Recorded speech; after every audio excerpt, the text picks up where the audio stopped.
பெற்று நீங்கள் போராட்டத்தை தொடரலாம். இங்கே கோர்ட் உங்களுக்கு தடை செய்யப்பட்டுள்ளது.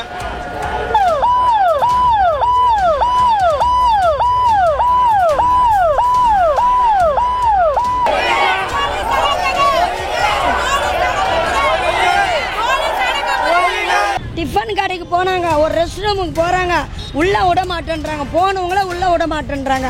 எல்லாமே லாக் பண்ணாங்க. எப்படி வருவாங்க? ஆண் காவலர்கள் யாரா கை வச்சாங்கன்னா எதை பேசணுமோ அதை பேசணும் அப்படின்றாங்க. எதை பேசணுமோ அதை பேசணும். டிவில போன ஆண் போலீஸ் வச்சு அடிச்சிருக்காங்க, கீழே தொட்டு போட்டு மேய்ச்சிருக்காங்க, கையை பிடிச்சிருக்காங்க. அங்கங்க சொல்லக்கூடாத இடத்துல கை வச்சு தள்ளிருக்காங்க. ஆண் போலீஸ் பண்ணிருக்காங்க. அரசு பண்ணி வச்சாங்க. கொடையை பிடிச்சி இழுத்தாங்க. ஆம்பளை போலீஸ் கொடையை பிடிச்சி இழுத்தாங்க. ஆண் காவல்துறை வச்சு கைது பண்ணிருக்காங்க.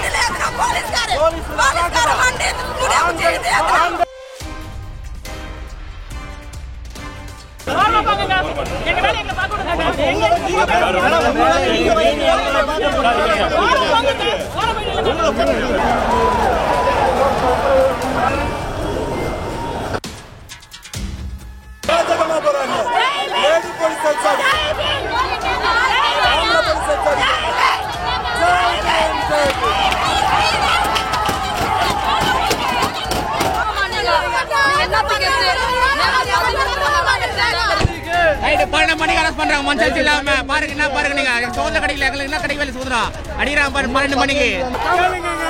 திமுக சேகர் பாபுங்கிறால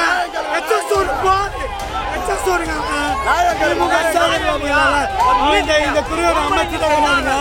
அவன் வந்து பஞ்சாயத்து பண்றான். கட்டா பஞ்சாயத்து நாயகன் இங்க வந்து ரிபன் பண்ணியில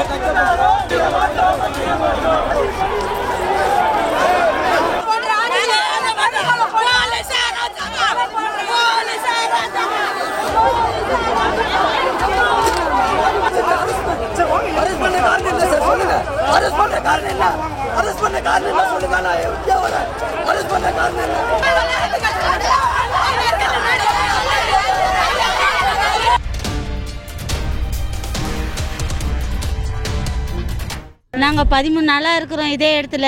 எங்களுக்கு எந்த ஆதரவும் கிடையாது. என்ன வரதா புயல், கஜா புயல், கொரோனாவில் எல்லாம் கஷ்டப்பட்டோம். புள்ள குட்டியெல்லாம் வீட்டில் விட்டுட்டு இன்றைக்கி நடுத்தரில் வந்து உக்காந்துருக்கோம். யாரும் எங்களுக்கு எந்த பதிலும் சொல்லலை, எந்த வாழ்வாதாரமும் சொல்லலை. இன்றைக்கி வந்து ரோட்டில் உக்காந்துட்டோம். நாங்கள் இன்னையோட வந்து 13 நாள் ஆகுது. நாங்கள் சாப்பாட்டுக்கு தண்ணிக்கு எல்லாத்துக்கும் ரொம்ப கஷ்டப்பட்டு பாத்ரூம் போக முடியல. எங்களால் ஏஞ்சி பாத்ரூம் வசதி இல்லாமல் இங்கே பிளாட்பாரத்தில் உட்காந்துன்னு இருக்கோம்.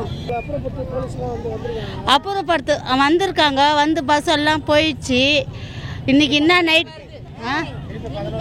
திருப்பி 11 மணிக்கு வருதுன்னு சொல்லியிருக்காங்க. ஆனால் எந்த நடவடிக்கை எப்படி எடுப்பாங்கன்றது எங்களுக்கு தெரியல சார். என்ன பண்ணுறதுன்னு எங்களுக்கு தெரியல. எங்களுக்கு வேலை வேண்டும். இது இந்த வேலையோட முடிவு தெரியாமல் நாங்கள் இங்கேருந்து களைய மாட்டோம். அது எத்தனை நாளாக இருந்தாலும் சரி, அது எத்தனை வருஷமாக இருந்தாலும் சரி, இந்த முடிவை தெரிஞ்சுக்கிட்டு தான் நாங்கள் இந்த இடத்த விட்டு போவோம். அவங்க எங்களுக்கு வாழ்வாதாரம் கொடுக்கணும். எங்கள் புள்ளி குட்டிங்கள்லாம் பட்டினி பசியமாக இருக்குதுங்க. எங்கள் கணவரெலாம் இழந்துட்டு இன்றைக்கி நடுத்தோரில் நிற்கிறோம். நாங்கள் அதுக்கு எதனா எங்களுக்கு வழி கொடுத்தா தான் எங்களுக்கு. நாங்கள் இந்த வேலை நம்பி தான் இருக்கோம். இந்த வேலை நம்பி, இந்த சம்பளம் நம்பி எங்கள் பிள்ளைங்களை விட்டுட்டு வந்திருக்கோம். இந்த சம்பளம் வாங்கி லோனும் வாங்கியிருக்கோம். இந்த வேலை இல்லைன்னா நாங்கள் லோனு எப்படி கட்டுவோம்? எங்கள் பசங்களை படிக்க வைக்கணும். இந்த வேலை நம்பி தான் நாங்கள் படிக்க வைக்கிறோம். வாடகை மாதம்னா 10ஆம் தேதினா வாடகை காட்டணும். நாங்கள் எங்களை இந்தமாரி 13 நாளாக ரோட்டில் உட்கார வச்சுருக்காங்க. இதுக்கு ஒரு நியாயமே கிடைக்கல. நாங்கள் எத்தனை நாளைக்கு இதை இப்படியே உட்காந்துட்டு இருக்கோம் தாங்க. அது எங்களுக்கு வேணாம். எங்களுக்கு நிரந்தர வேலை வேணும். எங்களுக்கு நிரந்தர வேலை வேணும். அந்த இதே சம்பளம் இதே வேலை எங்களுக்கு நிரந்தரமாக வேணும். எங்களுக்கு கான்ட்ராக்ட் வேணாம். எங்கள் வேலை நிரந்தரம் வேணும். எங்களுக்கு இதுதான் மெயின். எங்கள் வேலை என்னைக்கு கிடையாது அன்றைக்கி தான் இந்த இடத்த விட்டு போவோம். நாங்கள் அது வரை இங்கே தான் இருப்போம். யாருமே இல்லை. நாங்கள் இங்கே தான் இருக்கோம். இங்கே தான் இருக்கோம். நைட்டு பகல் இங்கே தான் இருக்கோம். யாருமே எங்களை பார்த்துக்கிற பசங்களும் வீட்டில் தான் இருக்காங்க. அம்மா வீட்டில் சாப்பிட்டு உட்காந்துருக்காங்க வீட்டில். எங்களுக்கு டெய்லி ஃபோன் பண்ணி கேட்குறாங்க, எப்போ வருவீங்க எங்களுக்கு வேலை இல்லையே, நாங்கள் உங்களை எப்படி காப்பாற்றுறதுன்னு சொல்லிட்டு இங்கே தான் இருக்கோம். நாங்கள் ஃபஸ்ட்டு ஆட்சிக்கு வரும்போது வாக்குறுதி கொடுத்தாரு, உங்களுக்கு பர்மனெண்ட் பண்ணுறேன்னு. இப்போ இல்லைன்றாரு. நாங்கள் எங்கே போவோம்? எங்களுக்கு இந்த வேலை தான் எங்களுக்கு முக்கியமே. எங்கள் புருஷனோட எங்களுக்கு இந்த வேலை தான் முக்கியம். என் பிள்ளைங்களை படிக்க வைக்கிறதுக்கு இந்த வேலை தான் எங்களுக்கு முக்கியம். நாங்கள் இந்த வேலைக்கு இந்த இன்னையோட ஸ்ட்ரைக் வந்து 13 நாள் ஆகுது. 13 நாளாக இங்கே தான் உட்காந்துருக்குறோம். அவர் என்ன சொன்னார், ஸ்டாலின் எங்களை நிரந்தர பணியாளர் படுத்துறேன்னு சொன்னார். அதையும் செய்யலை. எங்களுக்கு அதை விட நாங்கள் கேட்கல. எங்கள் வேலை எங்களுக்கு கொடுங்க, கான்ட்ராக்ட் உள்ளே வரக்கூடாது. எங்கள் வேலை தான் நாங்கள் கேட்குறோம். நாங்கள் அடுத்தவங்க வேலை கேட்கல. இப்போ இந்த வேலையை நம்பி நாங்கள் எங்கள் பசங்களை எங்கள் பிள்ளைங்க எல்லாருமே காப்பாற்றுறோம். நாங்கள் இந்த வேலை நாங்கள் எங்கே போவோம்? இதை நம்பி தானே எல்லா மக்களும், வயசானவங்க, கணவர் இல்லாதவங்க, பிள்ளை குட்டிங்க, அந்த பிள்ளைங்க சோறு போடாதவங்க எல்லாருமே இருக்காங்க இந்த வேலை நம்பி தான். இப்போ அவங்களாம் எங்கே போவாங்க? இப்போ அவர் சொன்னது தான் நாங்கள் கேட்குறோம். அவர் சொன்னது இல்லாத நாங்கள் கேட்கலையே, வேறு எதுவும் நாங்கள் கேட்கலையே. எங்கள் வேலை தான் நாங்கள் கேட்குறோம். எங்கள் வேலையை எங்களுக்கு கொடுங்க, இல்லையா ஏதாவது ஒரு முடிவு சொல்லுங்கள். இனியோட 13 நாள் ஆகுது நாங்கள் சாப்பிட்டு இங்கே தான் உட்காந்துருக்கோம். நாங்கள் வீட்டுக்கே போனது கிடையாது. பசங்கள்லாம் இது 80 ஜோன் 5 ஜோன் 6 ஜோன் 7 3 வார்டு இங்கே தான் கிடக்குது. இப்போ நாங்கள் எங்கே போகிறது? ஆமாம், இவ்வளோ போலீஸ்கார் அமைச்சிருக்கிறாங்க. இவ்வளோ எங்களுக்கு பயம் இல்லை. எங்களுக்கு வேலை வேணும்ப்பா. எங்களுக்கு எங்கள் வேலை வேணும். நாங்கள் வந்து இப்போ செய்யலை வேலை, 18 வருஷமாக செய்கிறோம். ஒருத்தர் 25 வருஷமாக செய்கிறாங்க. அந்த வேலையை தான் நாங்கள் கேட்குறோம். அடுத்தவங்க வேலையை நாங்கள் கேட்கல. நீங்கள் கான்ட்ராக்டுக்கு விடாதீங்க. எங்கள் வேலை நாங்கள் எங்கள் சம்பளம் இதே வேலை எங்களுக்கு கொடுத்தாவே போதும். நாங்கள் ஏன் இப்போவே போயிடுவோம். இப்போவே எங்களுக்கு பர்மனெண்ட் நாங்கள் கேட்கல. எங்கள் வேலை எங்களுக்கு கொடுங்க, இதே சம்பளம் கொடுங்க. எங்களுக்கு அது கொடுத்தாலே போதும். நாங்கள் ஏச்சு கலைஞ்சு போயிடுவோம். நாங்கள் அதை கூட செய்ய மாட்டேன்றாரு. அப்போ நாங்கள் என்ன பண்ணி இவ்வளோ போலீஸ் அதை நிப்பாட்டி வச்சுருந்தா அப்போ எப்படி? இந்த போலீஸ் எல்லாம் எதுக்கு வந்திருக்குது? எங்களை அரெஸ்ட் பண்ண வந்திருக்குதா?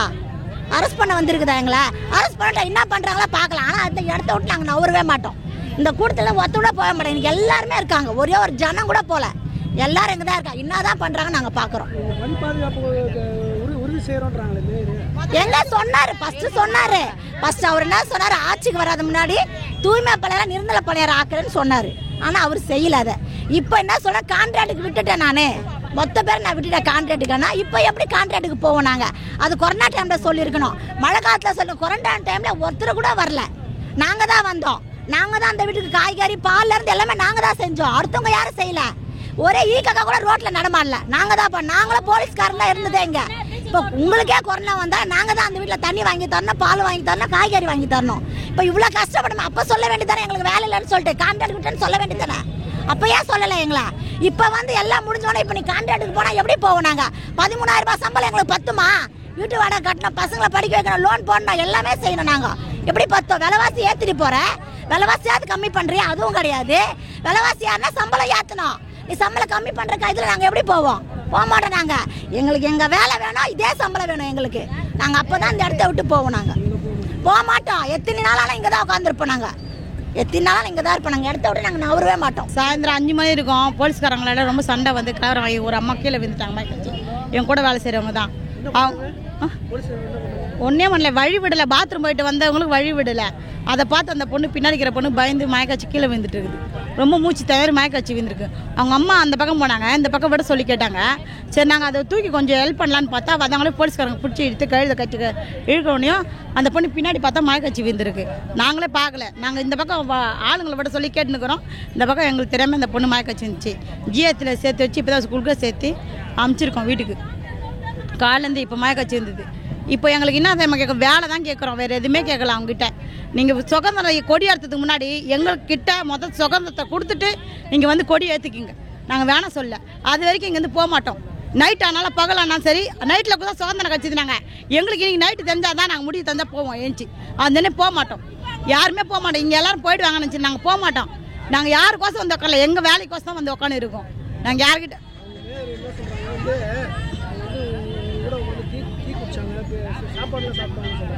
டீ குடிச்சாங்க. இல்லை அவங்க சொன்னதுக்கு அவங்க பதில் சொல்லிட்டாங்க. இவங்க எந்த பக்கம் 5வது வார்டில் குடிச்சிருக்காங்க டீ. 88 பக்கம் யாரும் வரல. 7ஆம் மண்டத்துக்கு யாரும் வரல. எங்க கூட வந்தது ஃபுல்லாக கவுன்சிலர்கிட்ட நாங்கள் வேலை செஞ்சது தான் அதிகம். மேடத்துக்கிட்ட வேலை செஞ்சது தான் அதிகம். வேறு எதுவுமே நாங்கள் செய்யலை. எங்க கூட வந்து வருவாங்க, சாப்பாடு போடுவாங்க, அதோட போயிடுவாங்க. அவ்வளோதான். பழகுறாங்க சொல்கிறாங்க. பழகல. நாங்கள் அதை பற்றி கேட்கல. இப்போ எங்கள் வேலையை பற்றி கேட்குறோம். நீங்கள் பழகுங்க, பழகாமல் போங்க. நாங்கள் அதை பற்றி கேட்கல. எங்களுக்கு வேலை கொடுத்துருங்க. அதே மாதிரி பழகுனீங்களா? இப்போ எங்களை வேலை விட்டு எடுக்கிறீங்க. தூய்மை பணியாளர் ஃப்ரெண்டு மாதிரி இருந்தோம்.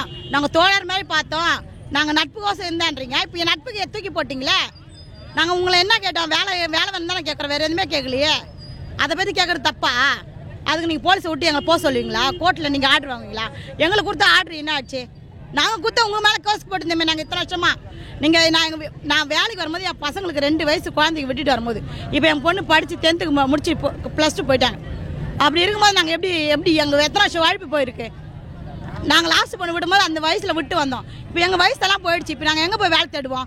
இப்போ எங்கள் வயசுக்கு தகுந்த மாதிரி வேலை தரோம் சொன்னீங்க. இப்போ நாங்கள் எந்த 60 வயசு வரைக்கும் எங்களுக்கு போய் இப்போ வேலை கேட்குறது எங்கன்னா சொல்லுங்கள். இப்போ எல்லாமே வயசு பார்த்தா வேலை சேர்க்குறாங்க. இப்போ நீங்களே எங்களை தெரிஞ்சுட்டீங்க, குப்பையே எங்களை எடுக்கக்கூடாதுன்றீங்க. வேறு யார் எங்களை வேலை சேர்ப்பா? ஏன் நம்ம ஊர்லேயே நம்ம நாட்டிலேயே நம்மளை பழக விடலாம். நாங்கள் எந்த நாட்டில் எங்கே போய் பழகிறது அதுக்கு வழி சொல்லிவிட்டு நீங்கள் எல்லாம் எதை வேணாலும் பண்ணி கான்ட்ராக்ட் விட்டுங்க, எதனா விட்டுங்க. நாங்கள் எதுவுமே கேட்க மாட்டோம். எங்கள் ஊரில் எங்கள் நாட்டில் எங்களை பழக விடலைன்னா நாங்கள் எங்கே போய் பழகுது? நாங்கள் போட்டோமா குஜராத்துக்கு? நாங்கள் போனோமா டெல்லிக்கு? இங்கேருந்து நாங்கள் போனோமா சொல்லுங்கள்? குப்பை எடுக்க நாங்கள் பாம்பேல இருக்கிறவங்க குப்பை அது நாங்கள் அப்படிலாம் போகல. எங்கள் நாட்டில் தான் நாங்கள் குப்பை எடுப்போம். எங்கள் ஊரில் தான் குப்பை எடுப்போம். நாங்கள் பழச்சுன்னு இருக்கோம். அதுவே நீங்கள் அசிங்கன்னு எங்களை வைத்துனா இதுக்கு மேலே அசிங்கம் எதுவுமே இல்லை. 13 நாள் தொடர்ந்து இருக்கிறீங்க.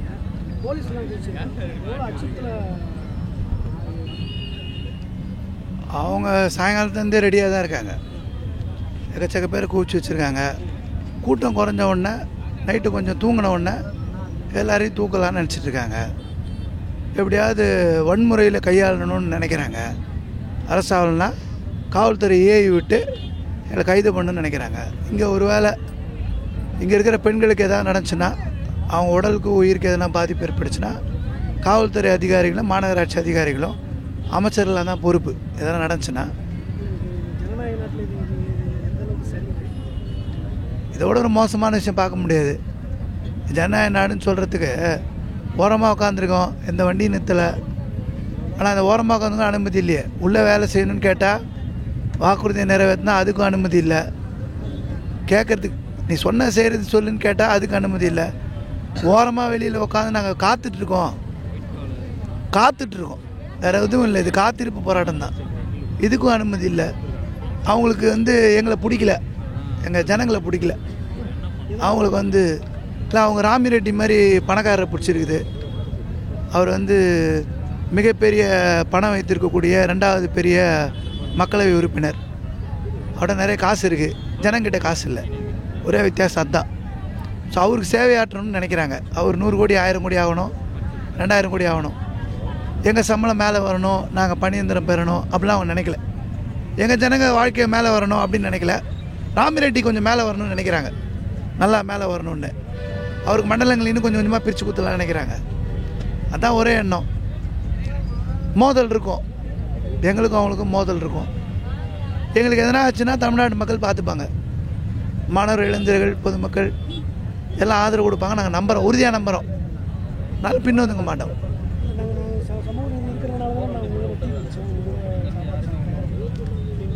ஆமாம், அது பேர் சமூக நீதி தான். நான் மனிதர்கள் ஒரு சக மனிதனோட டீ குடிக்கிறதும் கூட உட்காந்து தட்டில் வச்சு சாப்பிட்றதும் நிச்சயமாக சமூக நீதி தான். அது சமத்துவம் தான். ஊரில் உள்ள எல்லாருக்குமே புரியும்.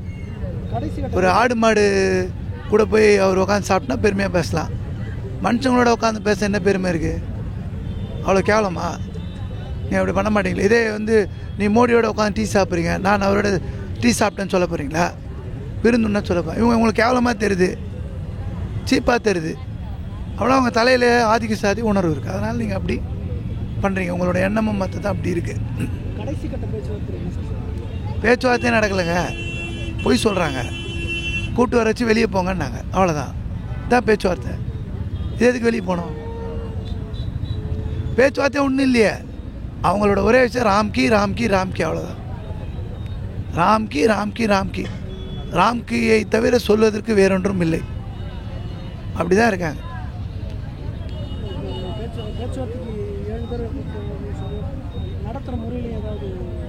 ஒன்றுமே இல்லைங்க ஐயா. எல்லா பேச்சுவார்த்தையிலையும் அமைச்சர் சேகர்பாபு மட்டும்தான் பேசுவார். பாக்கி எல்லாருமே சைலண்ட் மோடு தான். உள்ளாட்சித்துறை அமைச்சர் 2வது தடவை வந்திருக்கார். நேற்று 4 நாள் வந்தேன்னு சும்மா சொல்லியிருக்கார். எப்பயும் இவர் மட்டும்தான் பேசுவார், யாரும் பேச மாட்டாங்க. எப்பயும் வெளியே போ, அவ்வளோதான். வெளியே துரத்து, வேலையை விட்டும் வெளியே துரத்து. ஓரமாக கார்பரேஷன் வெளியில் இருக்கிறது, வெளியே துரத்து. இதுதான் அவங்களோட ஒரே பாலிசி.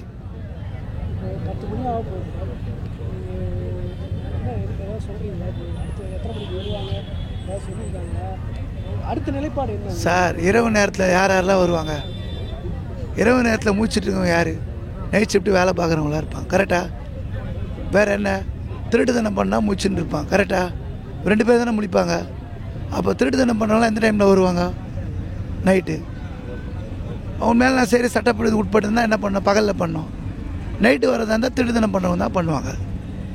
நைட்டு வருவாங்க நாங்கள் எதிர்பார்க்குறோம்.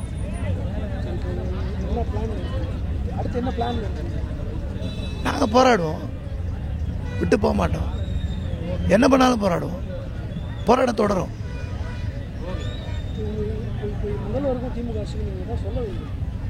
பிரச்சனையை முடிங்க. கம்யூனிஸ்ட்ன்றீங்க, உங்களை பாதி கம்யூனிஸ்ட்ன்றீங்க, உங்கள் பேர் ஸ்டாலின்றீங்க. பிரச்சனையை முடிங்க. கம்யூனிஸ்ட் எப்பயுமே கார்பரேட் பக்கம் நிற்க மாட்டாங்க, முதலாளிகள் நிற்க மாட்டாங்க, ஜனங்க பக்கம் நிற்பாங்க. ஜனங்க பக்கம் நில்லுங்கன்னு கேட்குறோம். பிரச்சனையை வந்து பேச்சுவார்த்தை நடத்தி முடிச்சு கொடுங்கன்னு கேட்குறோம். கண்டிப்பாக தெரிஞ்சிருக்கோம். தெரிஞ்சாலும் அவர் தானே முடிக்கணும். வேறு யார்கிட்ட போய் கேட்க முடியும்? எதிர்கட்சி தலைவர்கிட்ட கேட்க முடியுமா? வேறு என்ன கட்சிக்கார்கிட்ட கேட்க முடியுமா? அவர் தான் முதல்வர், அவர் தான் முடிச்சு கொடுங்க கேட்கணும். எங்களுக்கு பிரச்சனை தானேங்க முடியணும். ரோட்லேயே உட்காந்துட்டு இருக்கணும், வேலை வெட்டி விட்டு உட்காந்துருக்கணும், வெயிலில் இருக்கணும், மழை இருக்கணும், என்ன அவசியம் இருக்கா? பிரச்சனை முடித்தா கிளம்புவோம், முடியாட்டி இருப்போம்.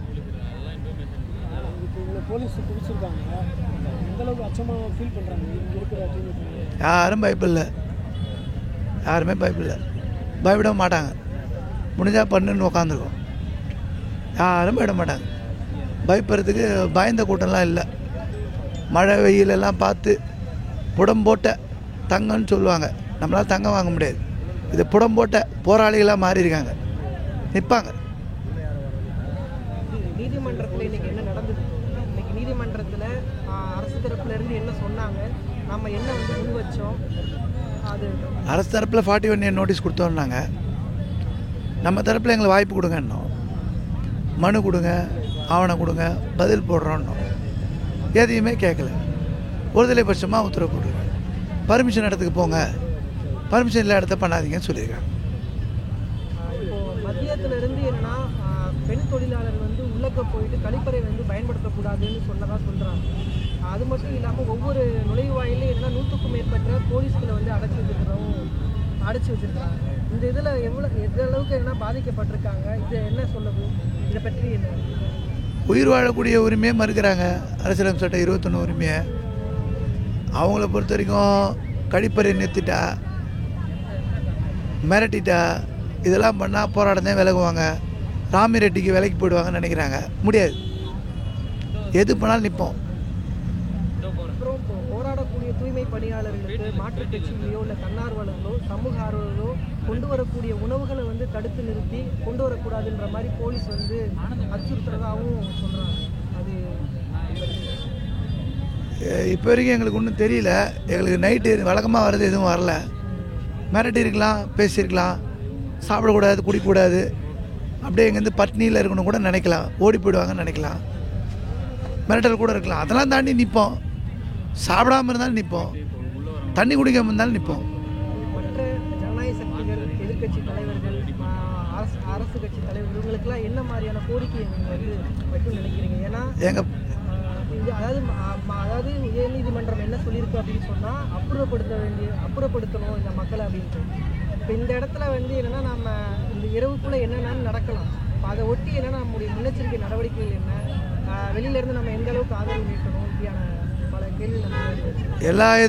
எல்லா கட்சிகளும், தமிழ்நாட்டில் கட்சிகள், தொழிற்சங்கங்கள், வழக்கறிஞர் அமைப்புகள், இளைஞர் அமைப்புகள், மற்றவங்க எல்லாரும் எங்கள் பக்கம் நில்லுங்க, தூய்மை பணியாளர் பக்கம் நில்லுங்க, ஊடகங்கள், பொதுமக்கள், அவங்கள நம்பி தான் நாங்கள் போராட்டத்தில் இருக்கோம்.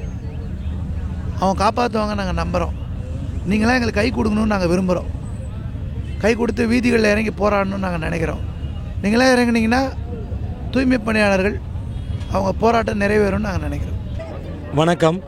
13வது நாளாக தூய்மை பணியாளரோட போராட்டம் எல்டியூசி ஏஐசிசிடியு உழைப்போர் உரிமை இயக்க தலைமையில் 13 நாளாக போராட்டம் நடந்துட்டு வருது. இந்த 13 நாள் போராட்டத்துடைய ஒரு முக்கியமான கட்டமாக இன்றைக்கி மாண்பமை சென்னை உயர்நீதிமன்றத்தில் ஒரு பொதுநல வழக்கு தாக்கல் செய்யப்பட்டது. அந்த பொதுநல வழக்கில் ஒரு முக்கியமான உத்தரவை உயர்நீதிமன்றம் கொடுத்துருக்கு. அது என்னென்னா, எங்களை வந்து அப்புறப்படுத்தணுன்றது தான் அந்த உத்தரவு. இது ஒரு புறம் இருக்கட்டும். இந்த உத்தரவை எடுத்து நாங்கள் மேல்முறையீடு பண்ணதாக இருக்கிறோம். ஆனால் எங்களுடைய முக்கியமான வழக்கு இன்றைக்கி ஒரு நீதி பேராணை மனு 46வது நீதிமன்ற அமர்வில் மாண்புமிகு நீதிபதி சுரேந்தர் அவர்கள் தலைமையிலான அமர்வில் வழக்கு விசாரணைக்கு வந்தது. அந்த வழக்கு விசாரணை முடிவடைந்து கிட்டத்தட்ட 5 மணி நேரங்கள் விசாரணை நடந்து அந்த விசாரணை முடிவில் தீர்ப்பு குறிப்பிடாமல் தேதி குறிப்பிடாமல் தீர்ப்பு ஒத்திவைக்கப்பட்டிருக்கு. இப்போ நாங்கள் வந்து ஒரு கோரிக்கை தான், சட்டப்படி தீர்ப்பாயத்தில் எங்கள் வழக்க ஒரு ஜாயிண்ட் மெமோ போட்டு அரசும் நாங்களும் ஒரு ஜாயிண்ட் மெமோ போட்டு வழக்கை விரைவாக முடிக்கலாம். ஒரு மாதத்துக்குள் வழக்கை விரைவாக முடிப்போம் எங்கள் பணி நிரந்தரம் தொடர்பாக. ஆனால் அரசு தரப்பு நாங்கள் ப்ரைவேட்டைஸ் பண்ணிட்டோம். ப்ரைவேட்டைஸ் எதை பண்ணலாம்? பொதுத்துறை நிறுவனத்தை ப்ரைவேட்டைஸ் பண்ணலாம். ஆனால் ஒரு மாநகராட்சியில் ஒரு குறிப்பிட்ட பணியை கொடுக்கும்போது அதுக்கு பேர் அவுட் சோர்சிங் தான். ஆனால் அரசு தரப்பு வழக்கறிஞர் அதை ப்ரைவேட்டைசேஷன்னு நீதிமன்றத்தை தவறாக திசை மாற்றினார். இப்போ தீர்ப்பு வரப்போது எங்களுக்கு சாதகமாக வரும். இப்போ தீர்ப்பாயத்தில் வழக்கை எதிர்கொள்ள நாங்கள் சட்டப்படி தயாராக இருந்தும் அந்த சட்டப்படியான போராட்டத்திற்கு அரசு தயாராக இல்லை. இப்போ இன்னைக்கு ஒரு முக்கியமான கட்டத்தில் நாங்கள் போராட்டத்தில் இருக்கிறோம். அமைதியான அறவழி போராட்டம், யாரையுமே எந்த ஒரு தொந்தரவு செய்யாமல். இன்னைக்கு தான் இந்த போக்குவரத்து இடையூறு, அது எங்களால் ஏற்படலை, செயற்கையாக ஏற்படுத்தப்பட்ட போக்குவரத்து இடையூறு. இன்னைக்கு எங்கள் பெண் போராளிகள் கழிப்பறை பயன்படுத்துவதற்கு அனுமதி மறுக்கப்பட்டது. அதுக்கப்புறம் ஒரு நெடும் போராட்டத்துக்கு பிறகு காவல்துறை அனுமதிச்சது. ஆனாலும் அது ஒரு பத்திரிகையாளர்கள்லாம் வந்த பிறகு அந்த அனுமதியானது கிடைச்சது. ஆனால் அந்த அனுமதியை ஒழுங்காக கொடுத்தாங்களா? இல்லை.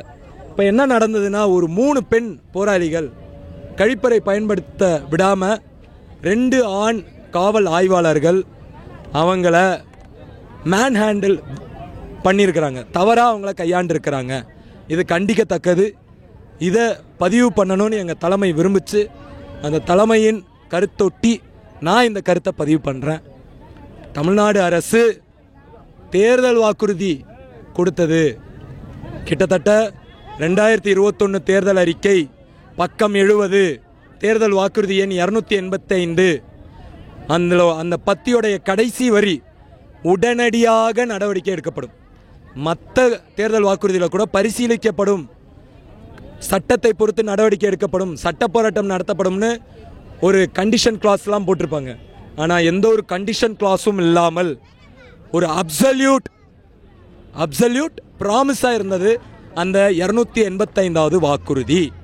அந்த 285வது வாக்குறுதியை இன்னைக்கு நாங்கள் கேட்டு வீதியில் நிற்கிறோம். ஏதோ நாங்கள் முதல்வரை உரிமையில் பேசிட்டோம், தவறாக பேசிட்டோன்னு எங்கள் மேலே கோச்சிக்கிட்டாங்க. சரி, அதுக்கு வேணால் கூட நாங்கள் மன்னிப்பு கேட்டுக்கிறோம். ஆனால் இப்போ நாங்கள் தவறாக எதுவும் பேசலையே. நாங்கள் உரிமையை கேட்கிறோம். உங்கள் தேர்தல் வாக்குறுதியை நீங்கள் சரி செய்யணுன்றது எங்கள் போராட்டம்.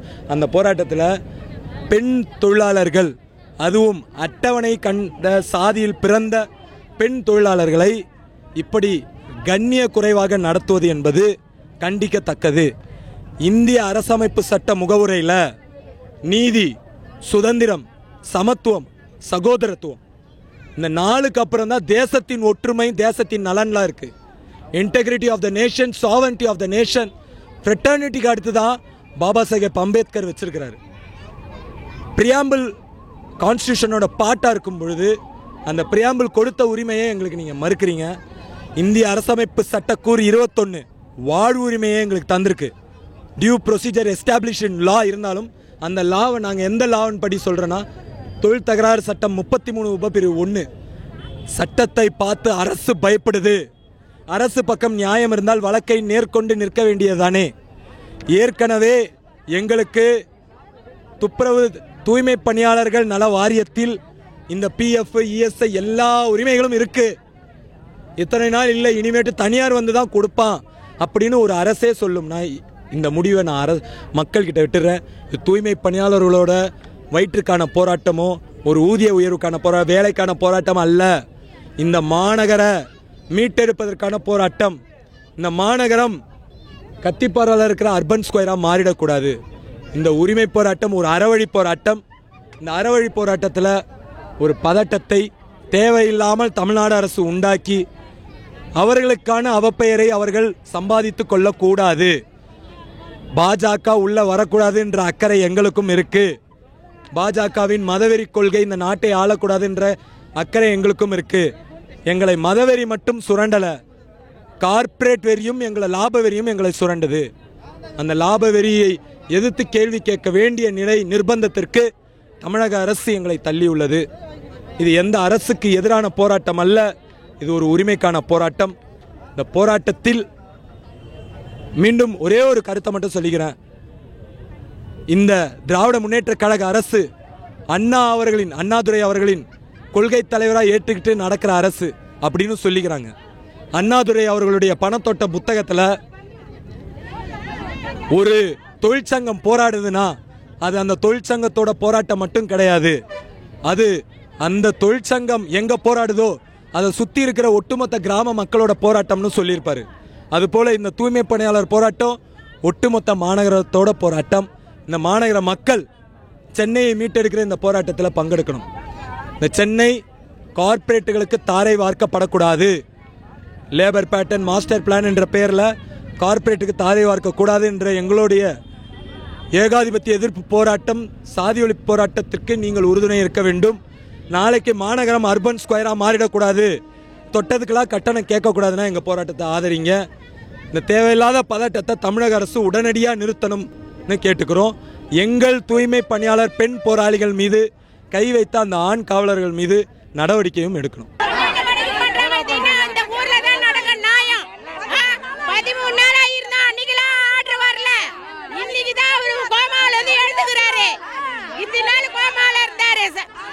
தலைவரே